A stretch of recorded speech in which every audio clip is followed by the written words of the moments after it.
जय श्री गणेश। नमस्कार, मैं आचार्य संजय द्विवेदी। मेरे समस्त प्रबुद्ध दर्शकों का मेरे चैनल पर हार्दिक स्वागत है।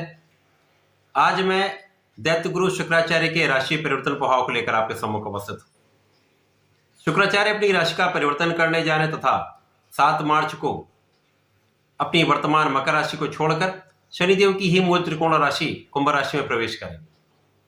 अब यहां पर शनि और शुक्राचार्य का आपसी संबंध अति मित्र का है, तो कुंभ राशि में 2 मित्रों का महासंयोजन बनने जा रहा है जो अत्यंत विशिष्ट है, समस्त राशियों में विशेष प्रभाव देने वाला है, अत्यंत सकारात्मक तथा लाभान्वित करने वाला यही परिवर्तन है। अब चूंकि शुक्राचार्य इस जगत के संपूर्ण ऐश्वर्य वैभव के स्वामी हैं, सुख संपदा देने वाले हैं, जेम्स ज्वेलरी रत्न आभूषण के कारक शुक्राचार्य हैं, बड़ी इंडस्ट्री, बड़ा पद, कला जगत में बड़ा नाम, बड़ी भूमि, बड़ा वाहन, बड़े घर का योग शुक्राचार्य के कारण ही प्रदान होता है। इसी प्रकार से संतान सुख तथा स्त्री सुख के कारक भी शुक्राचार्य, परंतु ये भोग विलास के कारक भी हैं। अब जब इन दोनों आपसी मित्रों का संयोजन बनेगा जो विशिष्ट है, परंतु ये अलग अलग राशियों के लिए अलग अलग भाव में बनेगा, अलग अलग स्थानों पर बनेगा, उसी के अनुसार ही परिणाम की प्राप्ति हो। अब यहां पर यह देखना अत्यंत आवश्यक है जिस राशि में शुक्राचार्य का परिवर्तन हुआ है वो किस अवस्था में। यहां पर शुक्राचार्य और शनिदेव आपसी संयोजन में, यहां पर शश नामक महाराजयोग में शनिदेव का गोचर चल रहा है, जहां पर ये 17 मार्च से उदय अवस्था में आ जाएंगे तो अपना संपूर्ण बल प्रदान कर पाएंगे। 17 मार्च से अत्यंत विस्तृत स्थिति बन रही जो विशेष रूप से समस्त राशियों के लिए एक बड़ा लाभ देने वाली। आज मैं मिथुन राशि के लिए शुक्राचार्य के इस राशि परिवर्तन का क्या प्रभाव मिलने वाला है, किस प्रकार के लाभ मिल सकते हैं, कौन सा भाव प्रबल होगा, कहां कितना लाभ ले पाएंगे, कहां पर समस्या आ सकती है, उसका क्या निराकरण है, संपूर्ण विश्लेषण मैं पूर्ण तर्क के साथ करने जा रहा हूं। प्रिय दर्शकों, यह राशिफल आपके चंद्र राशि पर आधारित है, अर्थात आपकी जन्म कुंडली में यदि 3 नंबर में चंद्रमा है तो आपकी मिथुन राशि है। मिथुन राशि के स्वामी बुध हैं, जहां पर बुध शुक्र का आपसी संबंध अति मित्र का है तथा बुध शनि का आपसी संबंध अति मित्र का है। तो ये मिथुन राशि के लिए एक अत्यंत विशिष्ट संयोजन है, जहां पर शुक्राचार्य द्वादश के स्वामी है तथा पंचम के स्वामी होकर इनका गोचर भाग्य भाव में होने जा रहा है। निश्चित रूप से अत्यंत सकारात्मक ये परिवर्तन है, विशिष्ट संयोजन है, जहां पर शनिदेव भाग्य के स्वामी होकर भाग्य में है। भाग्य के स्वामी का पंचम के स्वामी के साथ एक बड़ा योग बन रहा है जो मिथुन राशि के लिए अत्यंत विशिष्ट है।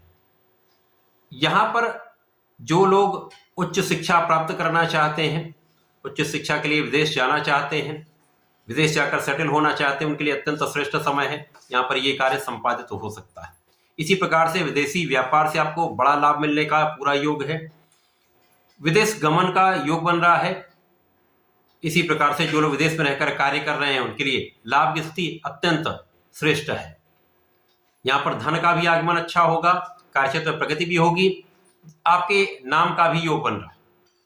भाग्य का संपूर्ण साथ यहां पर आपको प्राप्त होने वाला है। भाग्य की विशिष्टता प्राप्त हो रही। 17 मार्च के बाद आपका संपूर्ण रूप से भाग्योदय का समय, बड़ा लाभ आपको यहां प्राप्त हो सकता है। अब आपके ज्ञान का भाव विस्तृत हो जाएगा। शिक्षा प्रतियोगिता परीक्षा में आपको संपूर्ण सफलता मिलेगी। जो विद्यार्थी गण हैं, जो शिक्षा प्राप्त कर रहे हैं, जो परीक्षाएं दे रहे हैं, परीक्षा में संपूर्ण सफलता का योग बन रहा है। इस समय में आपकी बुद्धि का बल भी अत्यंत श्रेष्ठ रहने वाला है। बुद्धि के बल पर संपूर्ण लाभ आप लेने वाले। यहां पर शिक्षा ज्ञान से विशेष लाभ भी मिलेगा। यदि आप सरकारी नौकरी का प्रयास कर रहे हैं तो यहां पर आपके प्रयास में सफलता का योग बनने जा रहा है। जहां पर 14 मार्च से ही कुछ विशेष स्थितियां बन जाएंगी। 17 मार्च के बाद बड़ा परिवर्तन होगा जो आपके जीवन को एक नई दिशा देने वाला होगा। संपूर्ण सफलता का योग बनने वाला है। तो संतान का पक्ष भी बलवान रहेगा, संतान भी बहुत अच्छी रहने वाली, संतान से भी आपको एक लाभ की प्राप्ति का योग बन रहा है। कुछ व्यय में वृद्धि हो सकती, परंतु जब आप यात्राएं करेंगे, विदेश यात्रा होगी, विदेश जाकर उच्च शिक्षा लेंगे तो यहां पर व्यय होगा, परंतु यह व्यय आपके लाभ के लिए, लाभ भी बढ़ेगा, धन भी बढ़ेगा, तो आप इस प्रकार के व्यय को संतुलित कर सकते हैं। यहां पर किसी प्रकार का कोई बड़ी हानि का योग नहीं दिख रहा। यहाँ पर आपका धन का क्षेत्र भी अच्छा रहने वाला है। साथ ही साथ यहाँ पर आपका परिश्रम बहुत अच्छा रहने वाला है। आपके परिश्रम का संपूर्ण लाभ आप यहाँ पर ले पाएंगे। लोगों का सहयोग प्राप्त होगा। छोटे भाई बहनों से एक अच्छा योग बन रहा है। छोटे भाई बहनों का पूर्ण सहयोग आपके साथ रहने वाला है। यहाँ पर लाभ में भी वृद्धि होगी। आपके शत्रुओं पर भी आपकी विजय प्राप्त होगी। स्वास्थ्य समस्याएं भी कम से कम रहेंगी, परंतु कुछ एलर्जी की समस्या हो सकती है। कुछ वर्तमान समय में मौसम के कुछ रोगों की संभावना दिख रही, परंतु यह समय विशेष है। अब चूंकि यहां पर शुक्राचार्य जो बड़ा लाभ देते हैं, जब ये भाग्य के स्वामी के साथ भाग्य भाव में होंगे तो विशिष्ट रूप से सद्भाव की प्रबलता प्राप्त होने लगी, तो भाग्य का संपूर्ण साथ आपको मिलने लगे। तो जब आप परिश्रम कर रहे होते उस समय भाग्य का साथ मिल जाता तो सफलता आपको प्राप्त होने लगती है। यद्यपि इस समय में बुध की स्थिति कुछ निर्बल होगी, बुध यहाँ पर नीचे राशि में होंगे, परंतु शुक्र और शनि का जो सहयोग 17 मार्च के बाद आपको प्राप्त होगा। आपके भाव में निर्बलता होते हुए भी आपके परिश्रम का लाभ आपको देने वाला हो, तो कार्य क्षेत्र में बहुत कुछ निर्बलता नहीं आई।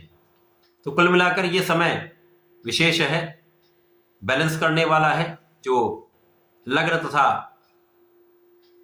सुख भाव की निर्बलता प्राप्त होने जा रही है, उस भाव में संतुलन की स्थिति आ रही है। जो शनि और शुक्राचार्य का संपूर्ण सहयोग आपको प्राप्त होगा, तो कहीं ना कहीं इन स्थितियों पर एक नियंत्रण हो जाएगा। इस समय में आपको नियमित रूप से भगवान सूर्यदेव को जल देना चाहिए। नियमित रूप से श्री गणपति महाराज के शरण में रहकर ओम गंगणपतये नमः का नित्य कम से कम 1 माला का जप अवश्य करना चाहिए। वर्तमान समय में प्रत्येक बुधवार को संकनाशन श्री गणेश स्तोत्रम का पठन अथवा श्रवण अवश्य करें, अथवा गणेश अथर्व शीर्ष का पाठ कर लेते हैं अथवा श्रवण कर लेते हैं तो श्रेष्ठ लाभ मिलता है।